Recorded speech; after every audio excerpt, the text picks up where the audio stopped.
Um, when I was practicing this speech, my husband told me not to say Magadini in a English accent. So Magadini Murie Zimbabwe. That works? Striking? Kia ora, everybody. My name is Claribel Tafireyi. It's an absolute pleasure to be standing in front of you today, presenting on building safer homes and stronger communities. The focus being on preventing violence in our families, which extends to all communities. So I am a social worker working in the justice system. Yes, I work in the rehabilitation space with violent offenders. And I'm also a Zimbabwean woman, wife, mother, and community member. Today I want us to talk about a sensitive issue, one many of us have witnessed, heard about, experienced, survived, and that's family violence.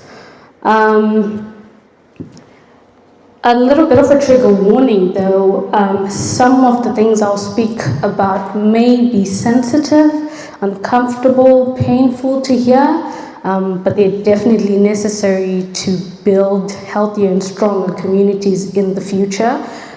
But if you do feel triggered, please feel free to excuse yourself. So, understanding violence. What is violence and what are the different forms of violence?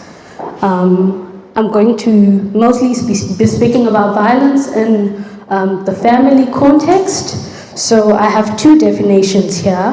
One reads, family and domestic violence is any behavior that causes physical, emotional, or psychological harm to someone within a family or intimate relationship.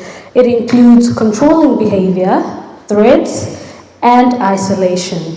And the Ministry of Justice definition says family violence is sometimes called domestic violence. It is when a person harms or controls a family member or someone they are in a close and personal relationship with. The harm or control can be physical, emotional, psychological, financial or dowry related, sexual, or a combination of all of the above. So what are the forms of violence? There are 9 distinct forms of violence, and I'm just going to go through each one of them, give an example of what they could look like being played out in our day-to-day lives. Number 1 is physical. This is when someone uses their body or an object to cause harm to another person. And how this could play out is when someone hits their partner in an argument, throwing a plate when you're angry at someone, just throwing an object, threatening life, pushing a child against the wall, just those type of punishments even for children that are meant to cause pain, not to discipline, which we'll get to further down the discussion. There is sexual violence, which is forcing someone into unwanted sexual activity or ignoring consent.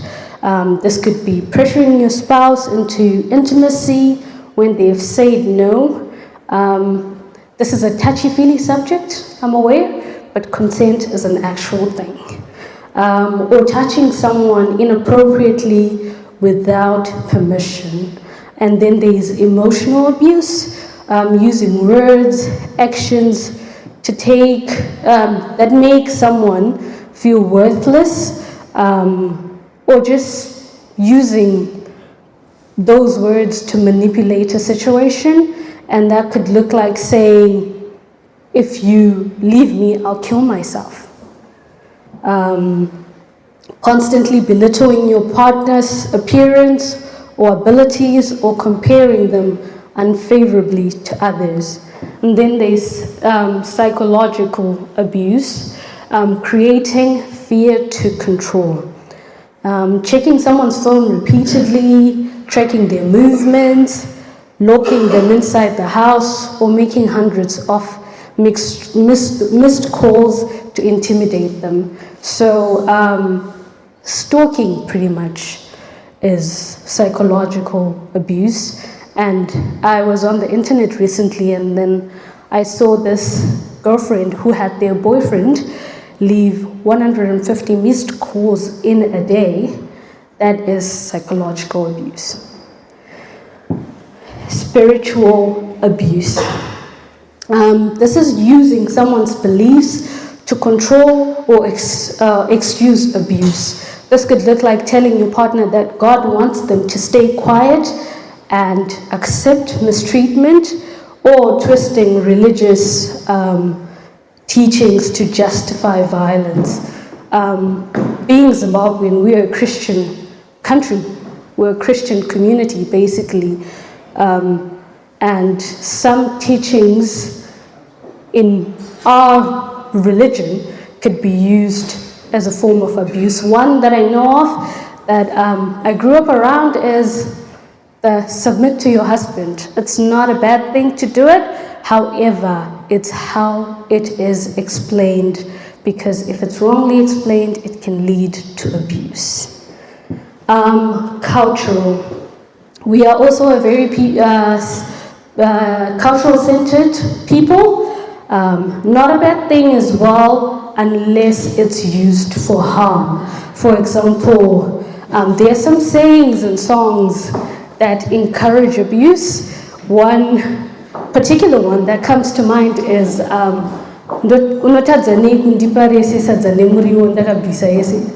you know, those type of statements, they might not sound like much, but some people will use them to perpetuate violence, sexual violence, for example. Yes, you paid lobola, but some consent is also a thing in the same light. Or that Shingamurora rhetoric, enjoy daughter-in-law, those later Moshe, just to excuse mistreatment. And I would like to also clarify here that abuse does not only happen to women in the family, it also happens to men. And when it happens to children, they're male children, boys, sons, it also happens to daughters. So it happens to everyone. It's not centered on one gender. There's verbal abuse, using language to cause harm, calling someone by derogatory terms. In Shona, it would be Hure, for example. Pretty explicit, yes, but it is a derogatory term that is used more often than not and quite abusively as well. And then there is financial abuse, which is controlling or misusing someone's money without consent. This could be refusing to let your partner work, taking their salary, forcing them to account for every cent, and spending family money secretly. And then there is the last one, neglect, which is failing to provide necessary care for someone dependent on you. So not feeding your child or elderly parent under your care, ignoring a sick partner's medical needs. These are all examples of what that could look like. We must remember that violence is not discipline, and it is never normal. Just because we grew up seeing it, it doesn't make it okay. Because something is common, it doesn't mean it should be acceptable. So, why is this important for us as Zimbabweans in New Zealand to know, to learn about, to be aware of? As immigrants, we are living under a different system.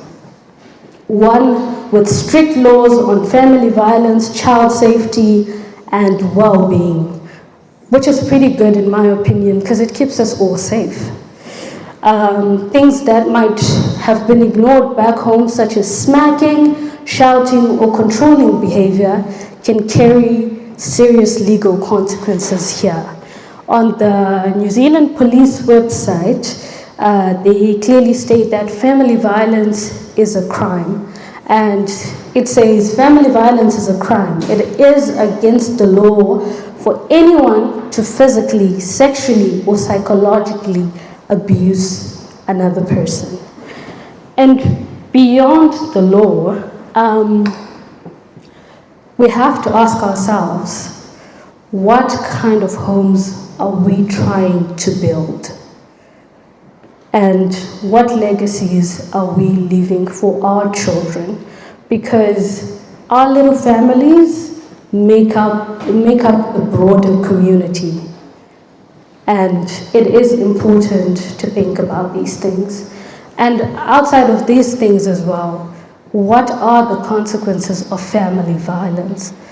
For the perpetrator, they get taken away from their family, they go to prison. And prison, I live there during the day, it's not a nice place. It takes a toll on them mentally, and there are kids out there who grow up without their fathers because of it, which also results to its own mental health issues for the children. For the victim, they're in a relationship filled with fear and not love. And they also have their fair share of mental health things or issues that happen to them as a result of this. And for children, damage to their development, their mental health, their ability to trust now and in the future, and how they would treat, it also has an impact on how they'll treat others now and in the future. For communities, this takes resources from our community because there's police involvement, health involvement, all those funds go there instead of growing our communities in a positive way. So these are some of the consequences and things that we need to think about and consider.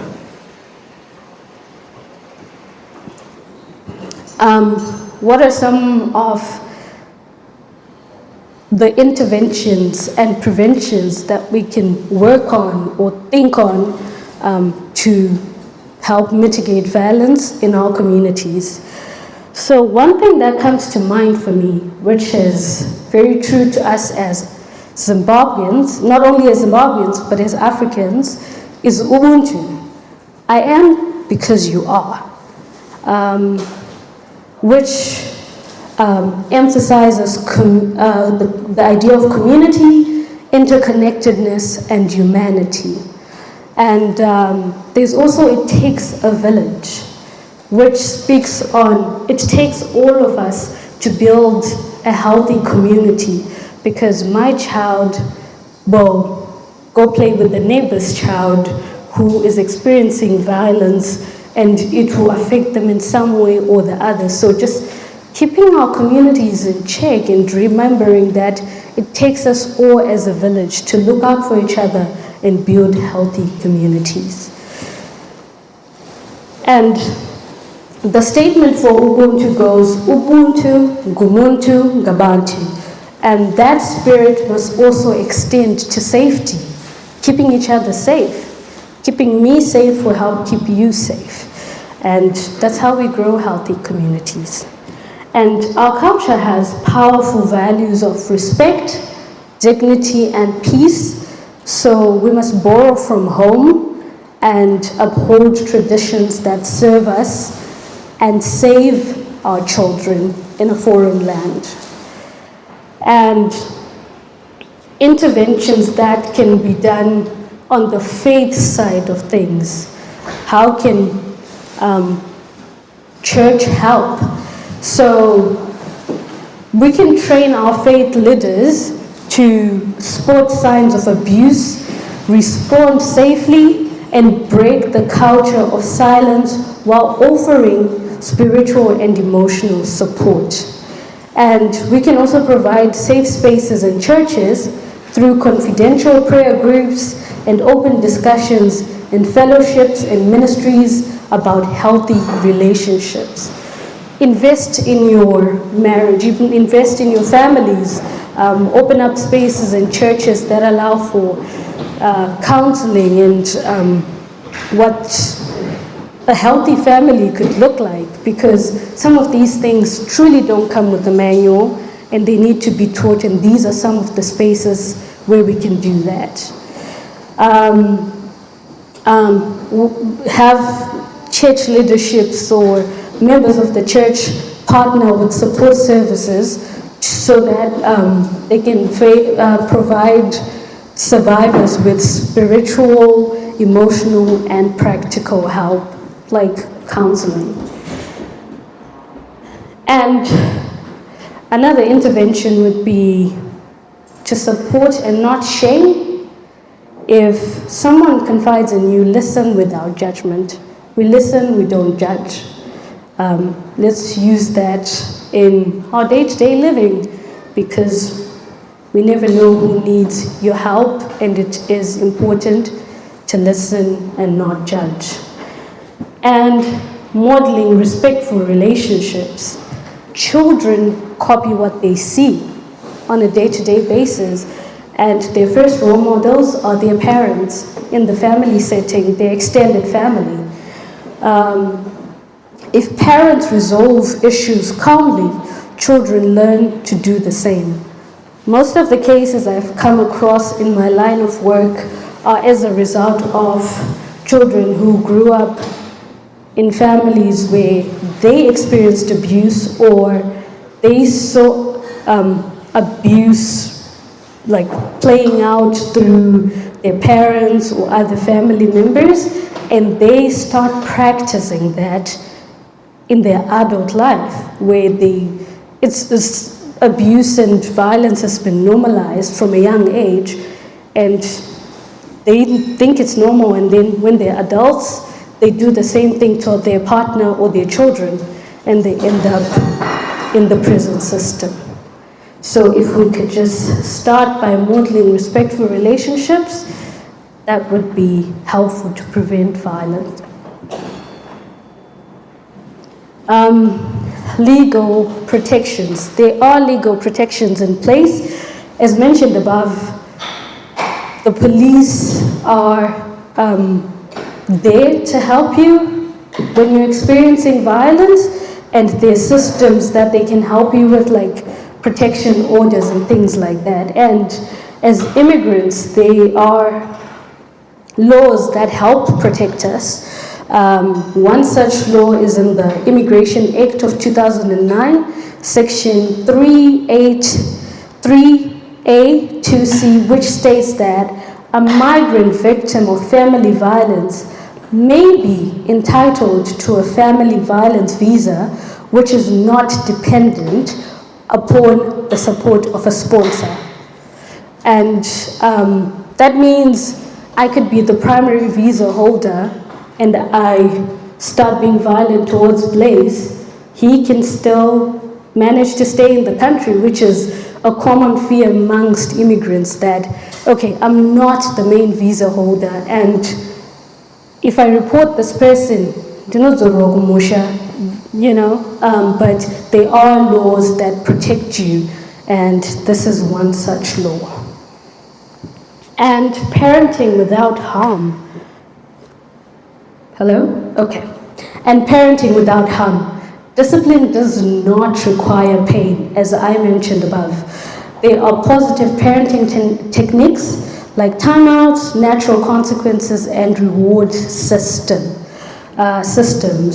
And again, parenting does not come with a manual, but there are manuals other people have made out there that we can tap into. Just investing in going for parenting courses, parenting classes where you're taught how to practice positive parenting could be helpful.